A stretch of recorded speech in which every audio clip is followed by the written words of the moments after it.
नमस्कार मित्रमैत्रिणींनो, जर तुम्हाला आपल्या चॅनलवरच्या कथा आवडत असतील तर लाईक करत जात जा आणि चॅनलला सबस्क्राईब करून बाजूची घंटी दाबा आणि ऑलवर सेट करा.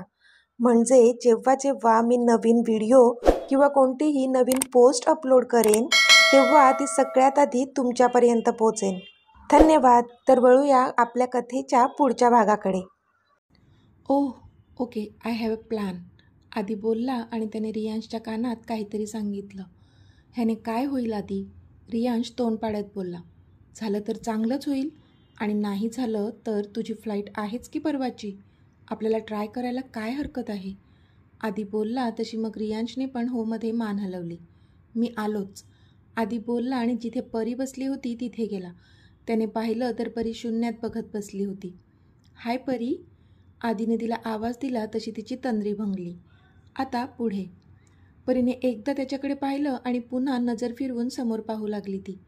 आधीला कळलं तिला राग आलाय त्याचा, कारण रियांशचं सत्य तिच्यापासून लपवून ठेवून त्याने पण एक प्रकारे तिला चीटच केलं होतं. त्याने एक सुस्कारा सोडला आणि तिच्या बाजूला येऊन बसला तो. आय एम सॉरी, तो बोलला, पण ती मात्र गप्पच होती. परी, I said I am sorry. खरंच मला माफ कर. अगं मला खूप लेट समजलं की रियांशची परी तूच आहेस. खरंच. आणि आत्तापर्यंत रियांशमुळेच मी शांत होतो. तोच त्याचं सत्य तुला सांगेल असं त्याने मला सांगितलं होतं, म्हणून मी काही बोललो नाही तुला. आय एम सॉरी, आधी बोलला. इट्स ओके आधी. इथे माझाच सिक्का खोटा निघाला असेल तिथे मी तुझ्याकडून तरी काय अपेक्षा करणार? परी नकारार्थी मान हलवत बोलली. परी, अगं असं नको बोलूस. आधी बोलला. मग काय करू मी आधी? ज्याच्यावर मी इतकं जास्त प्रेम केलं त्यानेच मला फसवलं रे. माझ्या घरच्यांच्या मर्जीविरुद्ध जाऊन मी त्याला आपलं केलं, पण त्याने काय केलं? खोटं. सगळा बनाव मांडला माझ्यापुढे. किती किती खोटं वागला तो माझ्यासोबत. स्वतःची ओळख लपवली अरे त्याने माझ्यापासून. स्वतःचं खोटं नाव त्याने मला सांगितलं, ज्या नावापासून माझा दिवस सुरू होत होता आणि त्याच नावापर्यंत संपतही होता, जे माझ्या हृदयाच्या इतक्या जवळ होतं, ऋषी. आणि नंतर मला कळतं की ते नावच त्याचं नाही आहे. हा फूल आहे आधी. परी बोलली. बोलताना पण तिचे शब्द थरथरत होते आणि डोळ्यांतून पाणी बाहेर येत होतं. परी, शांत हो प्लीज. आधी त्याचा रुमाल तिच्या हातात देत बोलला. आता नाही शांत होऊ शकत रे मी. मला स्वतःलाच कळत नाही आहे काय करू. का मी भेटले त्याला? का त्याच्याशी मैत्री वाढवली? का त्याला इतकं जवळ येऊ दिलं? आणि का त्या फ्रॉड माणसाच्या प्रेमात पडले मी? परी हुंदके देऊन बोलली. परी, रियांश खोटं बोलला असेल तुझ्याशी. त्याने त्याची आयडेंटिटीसुद्धा लपवली असेल, पण त्याचं तुझ्यावर असलेलं प्रेम मात्र खोटं नाही आहे. आधी बोलला. प्रेमापेक्षा विश्वास जास्त महत्त्वाचा असतो आधी, आणि तोच तुझ्या मित्राने तोडलाय माझा. परी बोलली. परी, तू म्हणतेस की ज्या नावावर तू प्रेम केलं ते त्याचं नाही आहे, पण जर मी तुला म्हणालो की ते नाव त्याचंच आहे तर? आधी बोलला तशी परी त्याच्याकडे पाहू लागली. त्याचं नाव रियांश रहेजा आहे आधी. तू उगाच त्याला पाठीशी घालण्यासाठी काहीही बोलू नकोस. परी चिडून बोलली तसा आधी हसला. खोटं बोलत नाही आहे, जे खरं आहे तेच सांगतोय. आधी बोलला. म्हणजे? परीने आश्चर्याने विचारलं. रियांशचे डॅड आणि मॉम त्याला लाडाने ऋषी म्हणतात, लहानपणापासूनच, आणि तो हक्क त्यांच्यानंतर त्याने तुला दिलाय. ह्याचा अर्थ कळतो का तुला? तू किती स्पेशल आहेस त्याच्यासाठी. इवन मी सुद्धा त्याला रियांशच बोलतो, ऋषी नाही. आधी बोलला तशी परी पुन्हा त्याच्याकडे पाहतच राहिली. ज्या नावावर तू प्रेम केलंय ते नाव त्याचंच आहे परी. तो वेड्यासारखा तुझ्यावर प्रेम करतो. त्याच्या फिलिंग्स त्याने नेहमी माझ्यासमोर एक्सप्रेस केल्या आहेत. जसा तो माझ्या आणि युविकाच्या प्रेमाचा साक्षीदार आहे, तसाच मी तुम्हा दोघांच्या प्रेमाचा साक्षीदार आहे. आधी बोलला. तसं परीला भरूनच आलं. पण स्वतःची आयडेंटिटी लपवली त्याचं काय? परीने स्वतःचे इमोशन्स लपवत विचारलं. त्याचा नाईलाज होता अगं. त्याला तू पहिल्याच नजरेत आवडली होती. त्याने तुला शोधण्याचा प्रयत्न पण केला, पण त्याला तू कुठे सापडलीस? तर त्याच्याच ऑफिसमध्ये. आता मला सांग, जर तो तुझा बॉस आहे हे जर तुला माहीत असतं तर तू फ्रेंडशिप केली असती का त्याच्याशी? आणि इतक्या मनमोकळेपणे बोलली असतीस का त्याच्याशी? नाही ना. म्हणून त्याला तुला त्याची खोटी ओळख सांगावी लागली. आधी बोलला. पण त्यानंतरही आत्ता तो सांगू शकत होता मला, पण त्याने नाही सांगितलं. परी खाली मान घालून बोलली. त्याने प्रयत्न केला होता परी. तुला आठवतंय, त्याने तुला महत्त्वाचं काहीतरी बोलायचं आहे असं सांगून कॅफेमध्ये बोलावलं होतं. आणि नेमका तुझ्या बाबांचा फोन आला तुला तेव्हा. आणि तुझ्या कझिनने तुझ्या त्या फ्रेंडसोबत एंगेज झाल्याची न्यूज दिली आणि तू चिडली. तू त्याच्यासोबत आता कधीच बोलणार नाही हे देखील सांगितलं तू तुझ्या बाबांना. त्याच दिवशी रियांशला कळलं होतं की तुला खोटं बोललेलं नाही आवडत आणि साहेबांनी तर इतकं मोठं सत्य लपवलं होतं तुझ्यापासून आणि तुला गमावण्याच्या भीतीनेच त्याने काही सांगितलं नाही तुला.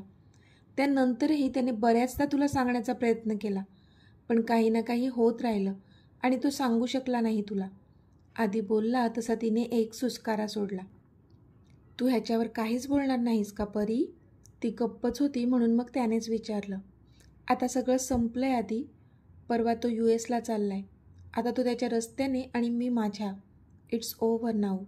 परी त्याच्यापासून नजर चोरत बोलली. खरं तर ती सध्या जरा जास्तच अस्वस्थ झाली होती. परी, जर खरं प्रेम करत असशील ना त्याच्यावर तर थांबव त्याला. तो अजूनही खूप जास्त प्रेम करतो तुझ्यावर आणि फक्त तुझ्यापासून दूर जावं म्हणून तो US ला चाललाय. आधी बोलला तसे पुन्हा परीचे डोळे भरून आले.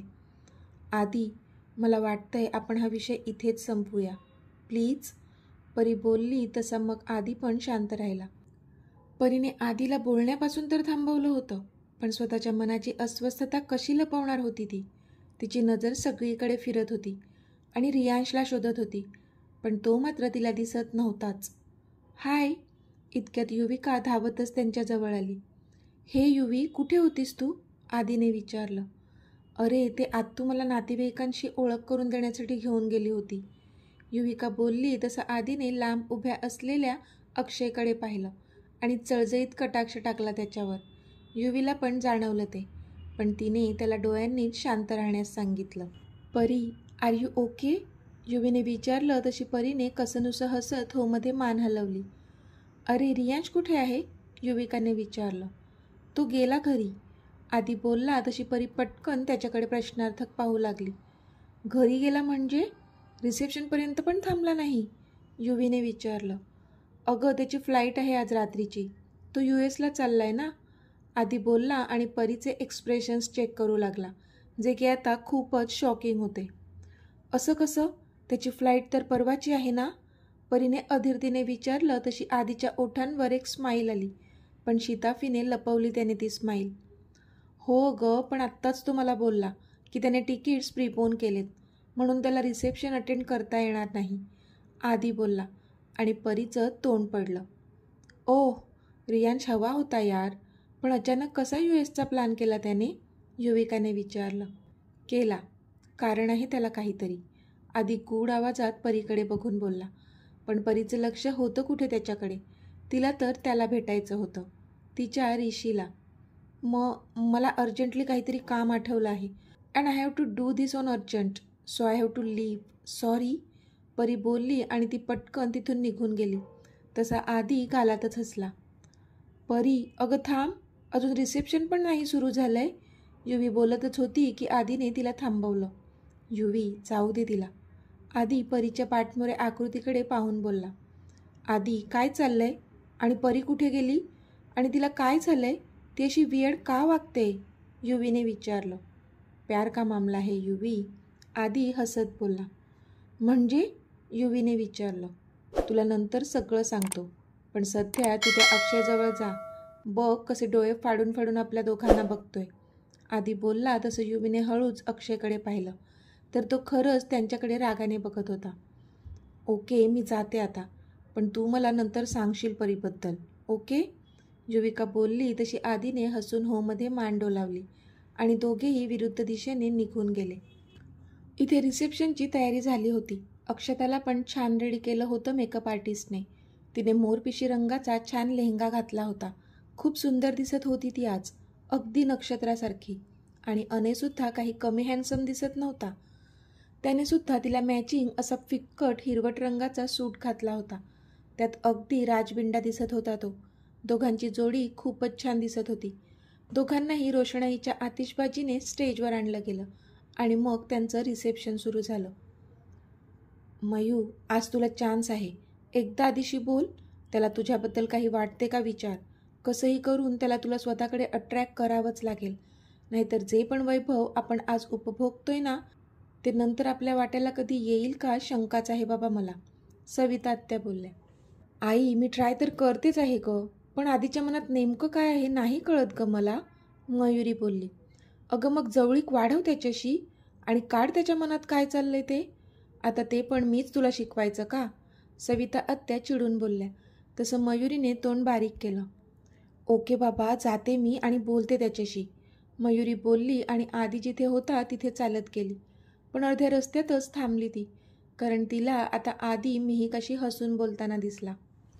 मोठ्या बहिणीने अक्षयला पटवलं आणि ही छोटी आता काय माझ्या आधीच्या मागे लागली आहे का. शिट, दोघी बहिणी तशाच चिपकू. मयुरी पाय आपटत स्वतःशीच बोलली आणि तशीच पुढे चालत गेली. आधी, तू खूप हँडसम दिसत आहेस आज. मिहिका बोलली तशी आधीच्या चेहऱ्यावर एक स्माईल आली, कारण त्याला युविका मगाशी काय बोलत होती ते आठवलं होतं आता. हे thanks Mihika, by the way you are also looking gorgeous. तो तिला कॉम्प्लिमेंट देत बोलला तशी ती लाजली.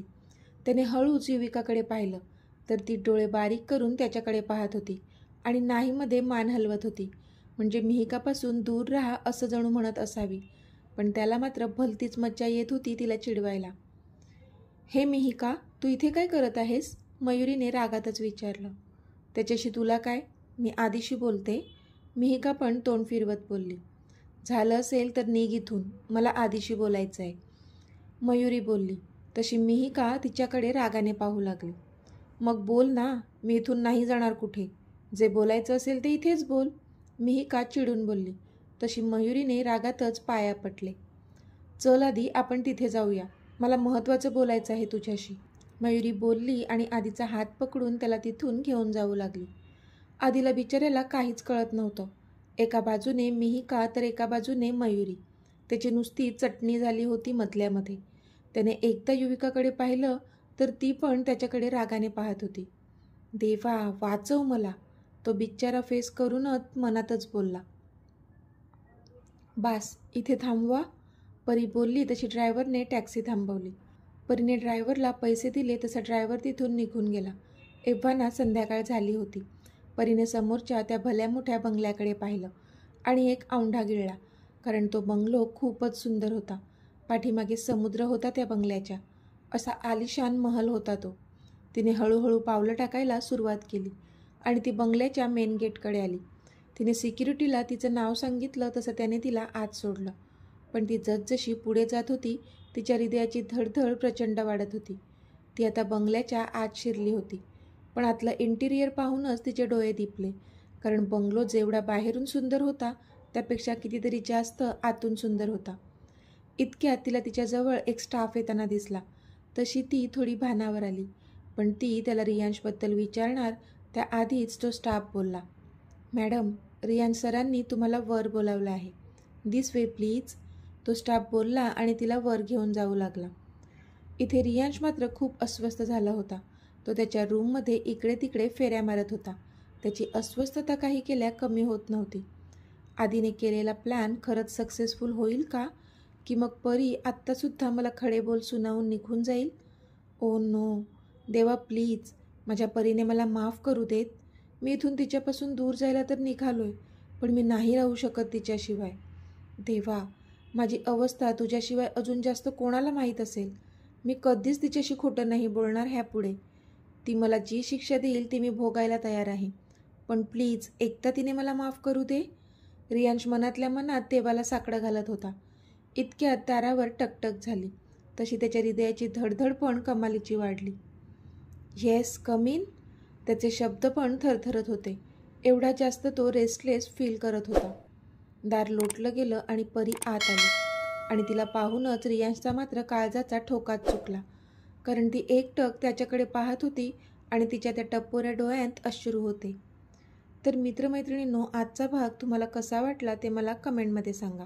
आणि जर आवडला असेल तर व्हिडिओला लाईक करा, शेअर करा आणि चॅनलला सबस्क्राईब करून बाजूची घंटी नक्की दाबा. चला तर भेटूया आपल्या पुढच्या भागात. तोपर्यंत धन्यवाद.